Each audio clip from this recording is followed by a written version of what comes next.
स्वागत करता हूं आपका अपना यूट्यूब चैनल मैथ्स अड्डा सारण में। चलिए फिर मैं हाजिर हो गया एक नया सेशन लेके। आज फिर मैं हाजिर हो गया रेलवे सामान्य विज्ञान, जो स्पेशल प्रैक्टिस सेट रेलवे सामान्य विज्ञान एसके झा सर का जो आया है, इसका हम प्रैक्टिस सेट 16 करने वाले हैं।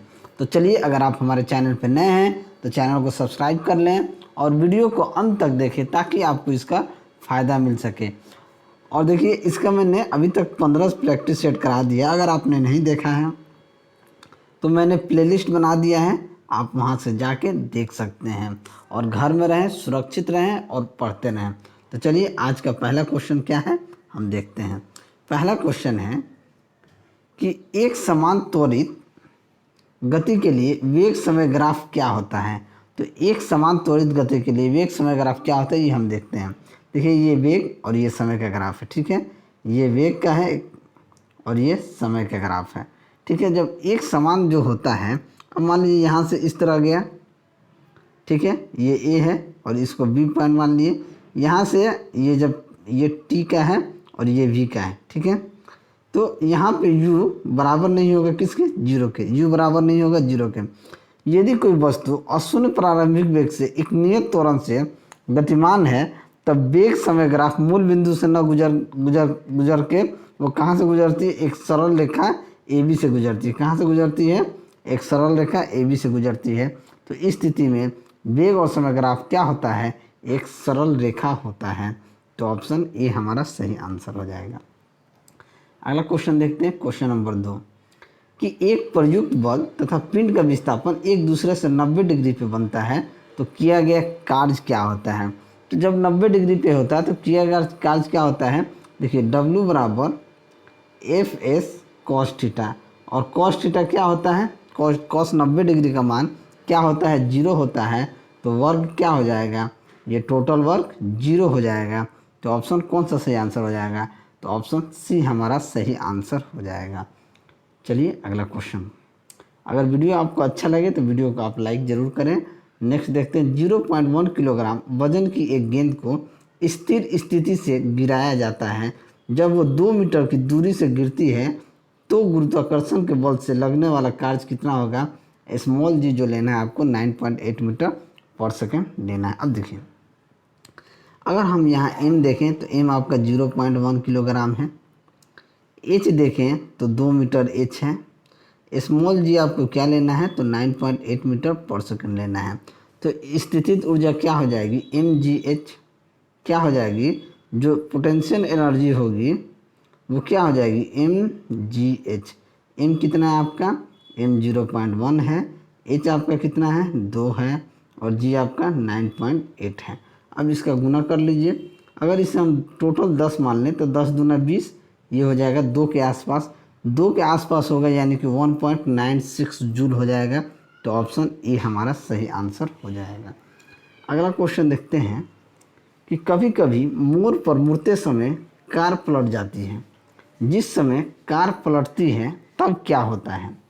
कह रहा है कि अंदर की ओर का पहिया पृथ्वी से पहले उठता है, बाहर की ओर का पहिया पृथ्वी से पहले उठता है, दोनों पहिए एक साथ पृथ्वी से उठते हैं, या दोनों में से कोई भी पहिया पृथ्वी से पहले उठता है। देखिए, 4 चक्का ये रहा, ठीक है, ये दोनों कनेक्ट रहता है। जब कभी कभी हम मोड़ पर मुड़ते हैं तो समय मुड़ते समय कार पलट जाती है। अब देखिए, जब आप ज़्यादा स्पीड में मोड़िएगा ना, जैसे इधर मोड़ना है, तो ये दोनों चक्का तो इधर ही रहेगा और ये दोनों चक्का आपका उठेगा, जो क्या होता है, तो अंदर की पहिया क्या होती है, पृथ्वी से पहले उठता है। क्या होता है, तो कभी कभी मुड़ते समय कार पलट जाती है। जिस समय कार पलटती है तो अंदर की ओर का जो पहिया होता है वो पृथ्वी से पहले उठ जाता है। जब पृथ्वी से पहले उठेगा तो वो कार क्या हो जाएगी, पलट जाएगी। तो ऑप्शन ए आपका सही आंसर हो जाएगा, ठीक है। अगला क्वेश्चन देखते हैं कि सापेक्ष घनत्व डैश के बराबर होता है। जो सापेक्ष घनत्व होता है, सापेक्ष घनत्व क्या होता है, पदार्थ का घनत्व बट्टे में पानी का घनत्व के बराबर होता है। तो पदार्थ के पानी का ये दोनों नहीं होगा, पदार्थ का घनत्व बट्टा पानी का घनत्व, यानी कि ऑप्शन सी हमारा सही आंसर हो जाएगा। देखिए, अपेक्षित घनत्व ये दो घनत्वों का अनुपात का मात्रा है, ठीक है। चलिए, अगला क्वेश्चन हम देखते हैं। अगला क्वेश्चन है, कि यदि T1 दिल्ली में पानी का कथनांक है और T2 शिमला में पानी का कथनांक है तो T1 और T2 के बीच क्या संबंध होगा। देखिए T1 क्या है, दिल्ली में पानी का कथनांक है, और T2 क्या है, शिमला में पानी का कथनांक है। ठीक है, अब देखिए किसी द्रव का कथनांक वह ताप है जिस पर द्रव के भीतर वाष्प दाब द्रव की सतह पर आरोपित वायुमंडलीय दाब के बराबर होता है। ठीक है, यही वायुमंडलीय दाब के बराबर होता है। तो दिल्ली का कथनांक ज़्यादा होगा किसके कथनांक से, शिमला के कथनांक से। तो T1 is greater than T2 हो जाएगा। क्या हो जाएगा, T1 is greater than T2 हो जाएगा। तो ऑप्शन बी हमारा सही आंसर हो जाएगा, क्योंकि दिल्ली में पानी का कथनांक ज़्यादा होता है शिमला के कंपेरिजन में। ठीक है, तो ये T1 is greater than T1 हो जाएगा। चलिए अगला क्वेश्चन देखते हैं कि प्रेशर कुकर में भोजन तेज़ी से पकता है क्योंकि वायु दाब में वृद्धि क्या होता है। जब प्रेशर कुकर में क्या होता है, क्वथनांक क्या हो जाता है, क्वथनांक बढ़ जाता है। ठीक है, तो प्रेशर कुकर का अंदर दाब उच्च होता है, देखिएगा ना, बहुत दाब हो जाता है तो हवा निकलने लगता है।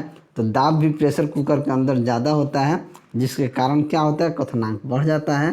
तो क्वथनांक बढ़ जाता है तो क्या हो जाएगा, ऑप्शन डी हमारा सही आंसर हो जाएगा। ठीक है, चलिए अगला क्वेश्चन देखते हैं।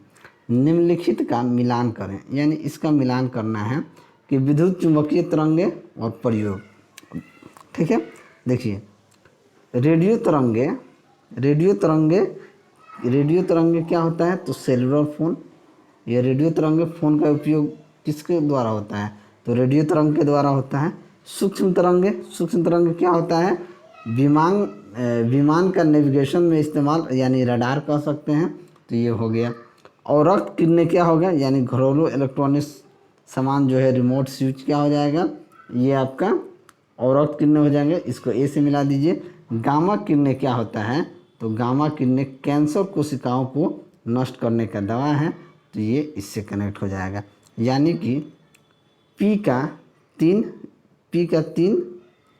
क्यू का 2, आर का 1, एस का 4, यानी कि हमारा कौन सा ऑप्शन हो जाएगा। तो जब हम ऑप्शन देखेंगे तो पी का 3, क्यू का 2, आर का 1, एस का 4, यानी कि ऑप्शन सी हमारा सही आंसर हो जाएगा। अगला क्वेश्चन देखते हैं कि लेंस में नाभीय बिंदु अथवा फोकस पॉइंट और दृष्टि केंद्र या ऑप्टिक सेंटर के बीच की दूरी को क्या कहते हैं। तो देखिए लेंस में जो नाभिकीय बिंदु आप फोकस पॉइंट और दृष्टि केंद्र या ऑप्टिक सेंटर के बीच की दूरी को क्या कहते हैं, फोकल लेंस या नाभीय लंबाई कहते हैं। क्या कहते हैं, फोकल लेंस।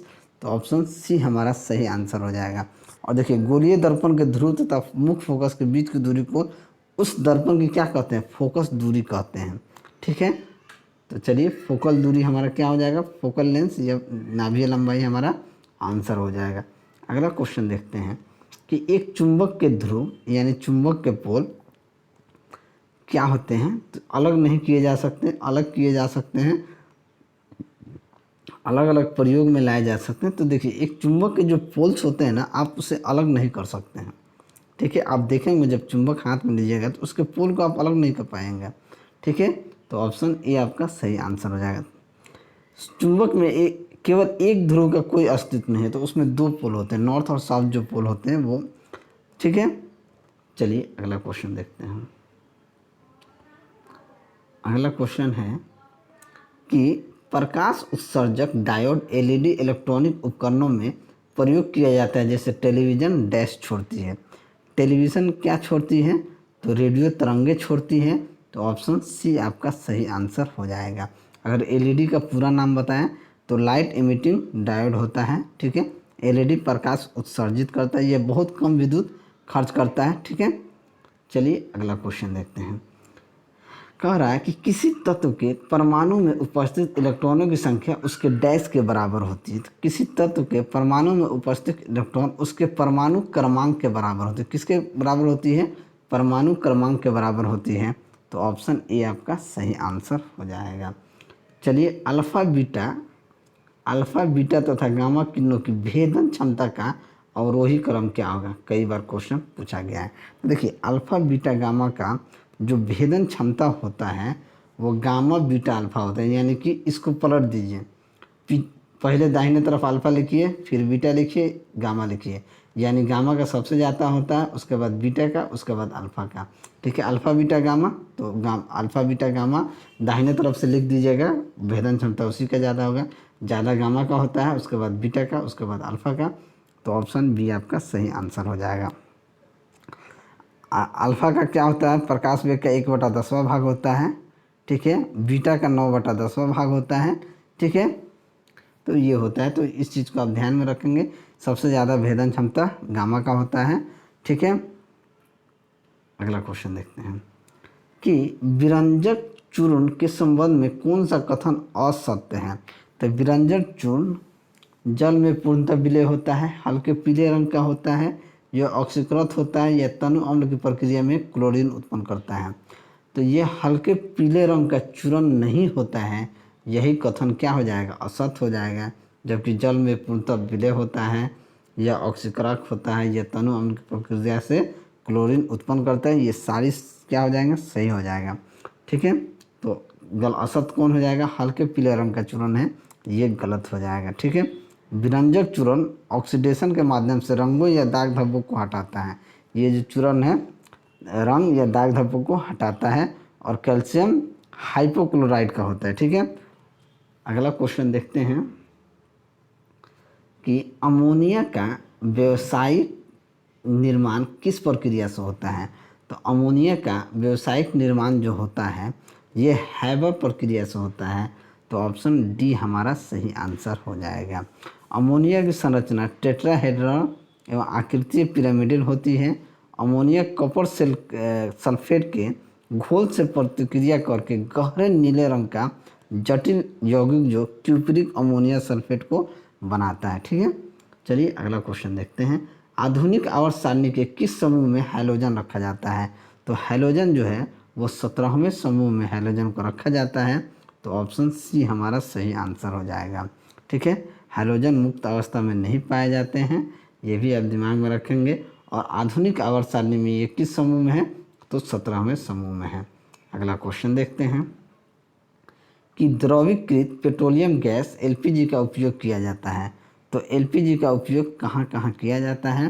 तो देखिए एलपीजी का प्रयोग हम लोग खाना बनाने में भी करते हैं और वाहन के ईंधन के रूप में भी करते हैं। तो ए तथा बी हम दोनों में करते हैं। ठीक है, तो ऑप्शन डी हमारा क्या हो जाएगा, सही आंसर हो जाएगा। चलिए अगला क्वेश्चन देखते हैं। निम्नलिखित में से गलत युग्म का चयन करें। गलत का चुन करना है कि जैविक अम्ल रासायनिक उर्वरकों से प्राप्त होता है, और परवल अम्ल जलीय विलयन में पूर्ण रूप से अपने आयनों में विभाजित हो जाता है, ये तो सही है। खनिज अम्ल यह खतरनाक होता है, ये भी सही है। तनु अम्ल इसके जलीय विलयन में अम्ल का निम्न साधन होता है। यानी गलत क्या हो जाएगा कि जैविक अम्ल रासायनिक उर्वरकों से प्राप्त होता है, यही क्या हो जाएगा, ये गलत हो जाएगा। देखिए यहाँ पे अगर परवल अम्ल की बात की जाए तो परवल अम्ल जलीय विलयन में पूर्ण रूप से अपने आयनों में विभाजित हो जाता है। ठीक है, इस चीज़ को आप दिमाग में रखेंगे। सिर्फ जैविक अम्ल है, इसके जलीय विलयन में अम्ल का निम्न सांद्रण होता है। जैविक अम्ल में अम्ल का निम्न सांद्रण होता है। ठीक है, जैविक अम्ल में कार्बनिक अम्ल फलों के रसों में पाया जाता है। क्या होता है, जैविक अम्ल में कार्बनिक अम्ल फलों के रसों में पाया जाता है। ठीक है, यह रासायनिक उर्वरकों से प्राप्त नहीं होता है, तो यही गलत हो जाएगा।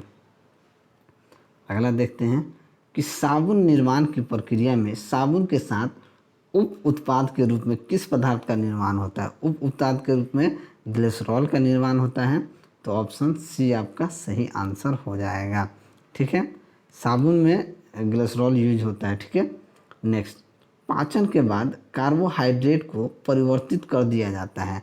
पाचन के बाद कार्बोहाइड्रेट को परिवर्तित किस में किया जाता है, तो ग्लूकोज में कर दिया जाता है। तो ऑप्शन बी हमारा सही आंसर हो जाएगा। अब ग्लूकोज की अधिकतम मात्रा को इंसुलिन ग्लाइकोजन में परिवर्तित कर देता है। किस में कर देता है, ग्लूकोज की अधिकतम मात्रा को इंसुलिन जो होता है ग्लाइकोजन में परिवर्तित कर देता है। ठीक है, चलिए अगला क्वेश्चन। अगर वीडियो आपको अच्छा लगे तो वीडियो को आप लाइक ज़रूर करें। नेक्स्ट देखते हैं, मनुष्य के शरीर में उपस्थित निम्न में से किस कोशिका में केंद्रक नहीं होता है। यानी किस कोशिका में केंद्रक नहीं होता है? एरोथ्राइस, तंत्रिका कोशिका, अरेखित स्नायु तंतु, श्वेत कोशिका। तो देखिए आरबीसी एरिथ्रोसाइट को हम क्या कहते हैं? आरबीसी भी कहते हैं। तो इसी में कोशिका केंद्र नहीं होता है। तो ऑप्शन ए हमारा सही आंसर हो जाएगा। आरबीसी में केंद्रक नहीं पाया जाता। आरबीसी जो होता है उसमें केंद्रक नहीं पाया जाता है। ठीक है, चलिए अगला क्वेश्चन देखते हैं कि अस्थि एवं दंत निर्माण हेतु निम्नलिखित में से किनकी आवश्यकता होती है? तो किनकी आवश्यकता होती है? तो दांत के लिए कैल्शियम और फास्फोरस का आवश्यकता होती है। तो ऑप्शन डी हमारा सही आंसर हो जाएगा। ठीक है, अगला क्वेश्चन देखते हैं, क्वेश्चन नंबर 23। यौन प्रजनन में अभिभावक का योगदान डैश होता है। तो यौन क्या होता है? उसके वंशाणु जीन का आधा भाग होता है। क्या होता है? उसके वंशाणु जीन का आधा भाग होता है। तो ऑप्शन बी हमारा सही आंसर हो जाएगा।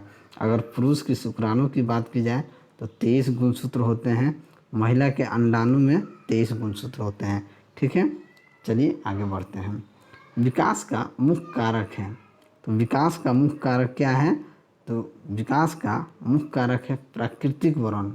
तो ऑप्शन डी आपका सही आंसर हो जाएगा।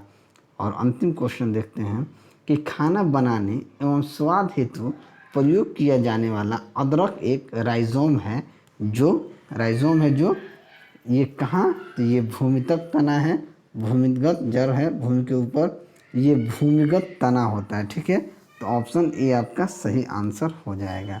ठीक है, तो चलिए अगर मेरा वीडियो आपको अच्छा लगा हो तो वीडियो को लाइक करें, दोस्तों में शेयर करें। अगर आप हमारे चैनल पर नए हैं तो चैनल को सब्सक्राइब करें। मैं ऐसे ही वीडियो लेकर आपके सामने हाजिर होता रहूँगा। चलिए मिलते हैं अगले वीडियो में, तब तक के लिए जय हिंद।